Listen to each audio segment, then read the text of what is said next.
नमस्कार। ही एक जुडी पालक घेतली आहे। आता ही पालक आपण शिजवून घेणार आहोत। तर पालक शिजवून झाली की आपण ती काढायची आहे। मी शिजवताना ह्याच्यामध्ये काहीच मीठ वगैरे काहीच टाकलं नव्हतं। आता ही पालक आपण थंड करून आपण मिक्सरमध्ये टाकायची आहे आणि त्याच्यामध्ये 2 हिरवी मिरची टाकली आहे, 4-5 लसणाच्या पाकळ्या टाकायच्यात आणि अर्धा इंच आलं टाकायचं आहे आणि अर्धा चमचा जिरे टाकले आहे। तर हे अर्धा इंच आलं टाकलं आहे। हे टाकून आपण मिक्सरला ह्याची चांगली बारीक पेस्ट करून घ्यायची आहे। मिक्सरला पेस्ट करून झाली की कढईमध्ये तेल गरम करत ठेवलं आहे। हे 1 चमचा तेल टाकलं आहे, 1 मोठा चमचा आहे। आता त्याच्यामध्ये मी 10-12 काजू टाकले आहेत।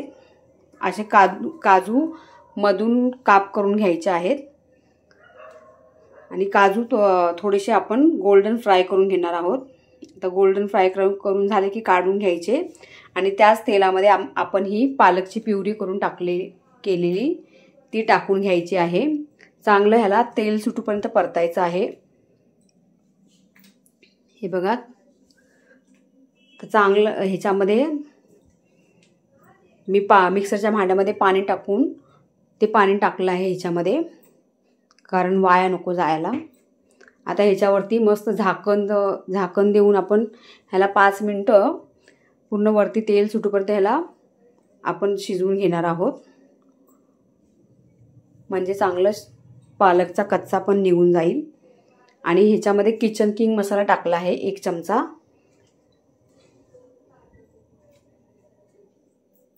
आता हे चांगलं झाकण देऊन ह्याला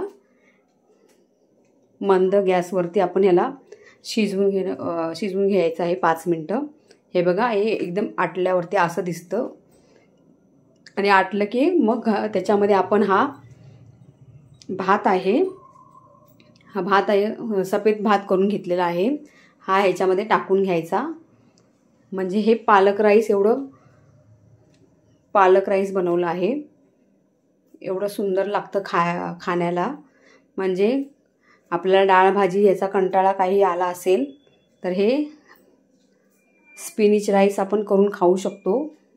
हे बघा किती मस्त दिसतं आहे आणि खाण्याला तितकं टेस्टी आहे, कारण सगळं अद्रक लसूण ह्याच्यामध्ये पालक, म्हणजे आपल्याला भाज्याचं पण काही टेन्शन नाही आणि मुलांना पण आपण हे बनवून देऊ शकतो।